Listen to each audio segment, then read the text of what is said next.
azmi ini, maka ada dua nabi yang diabadikan oleh Allah sebagai uswah, ya.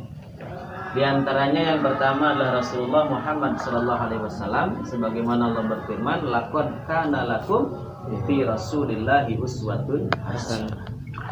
Yang kedua adalah Nabi Ibrahim alaihi salam, diabadikan oleh Allah dalam surat Al-Mumtahanah ayat 4. Qad kanat lakum fi Ibrahim walladzina ma'ahu, ya.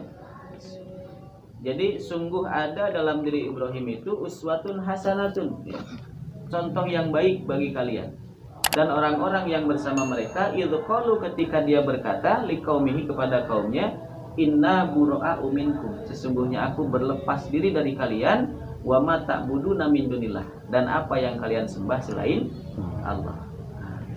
Ya. Jadi di antara dua nabi ini yang oleh Allah disebutkan dalam Al-Qur'an sebagai uswah hasanah, contoh yang terbaik. Ya. Artinya kalau contoh yang terbaik itu harus dicontoh apa harus ditinggalkan? Harus dicontoh. Dalam hal apa dicontohnya? Semuanya. Karena sebagaimana Rasulullah mencontohkan itu, ya, tidak hanya urusan ibadah saja. Rasulullah tidak hanya mencontohkan urusan ibadah, tetapi yang bukan masalah ibadah pun dicontohkan. Ya. Nah, maka di sini, ya, momentum kita, ya, di bulan Zulhijjah ini kita mengenalnya dengan bulan haji, ya. Maka di bulan haji ini kita mengenal ada namanya Idul Kurban, yang kalau kita tarik sejarahnya itu adalah kepada Nabi Ibrahim alaihi salam, yang oleh Allah diberi gelar sebagai Khalilullah, kekasihnya Allah.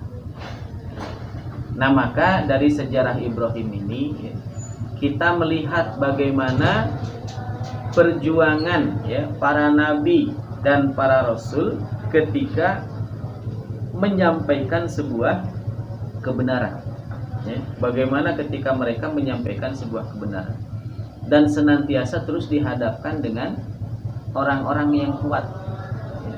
Nabi Nuh alaihi salam dihadapkan dengan pemuka-pemukanya, petinggi-petingginya.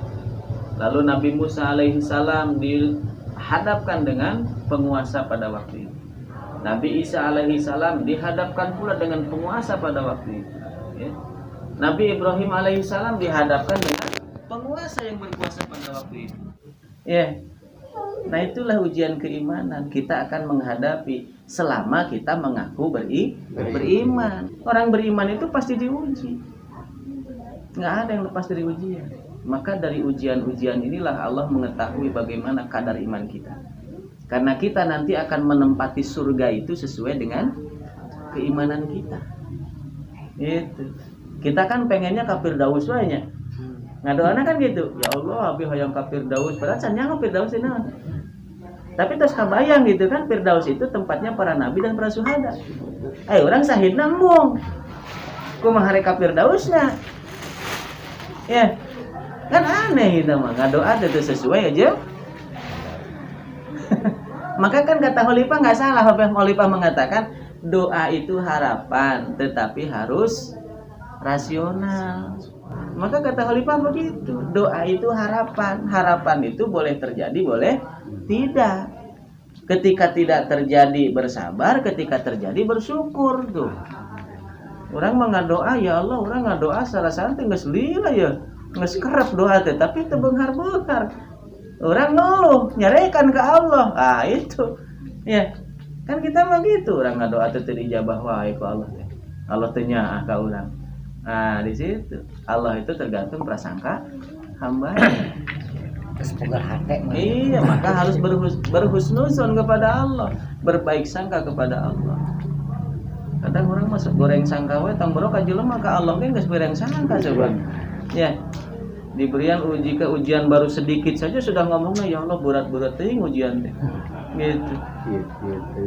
Padahal ada yang lebih berat dari kita.